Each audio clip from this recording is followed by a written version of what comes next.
દેવરાજ નામે એક બ્રાહ્મણ કિરાતનગરમાં રહેતો હતો. તેણે અધર્મથી અનીતિથી દ્રવ્યોપાર્જન કર્યું હતું, એટલે કે દ્રવ્ય ભેગું કર્યું હતું. શિવભક્તો આ જે દ્રવ્ય હતું તે કુબુદ્ધિને વધારનારું હતું, કલેશને વધારનારું હતું.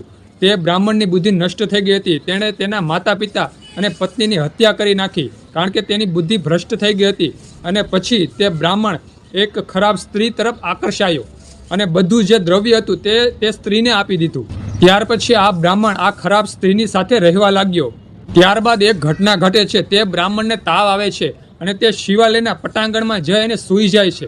અને બને છે તેવું કે તે પટાંગણમાં શિવ કથા ચાલતી હોય છે, શિવ મહાપુરાણની કથા ચાલતી હોય છે. અને તે બ્રાહ્મણ તે સૂતા સૂતા તે કથા સાંભળે છે અને તેનું ત્યાં મૃત્યુ થઈ જાય છે.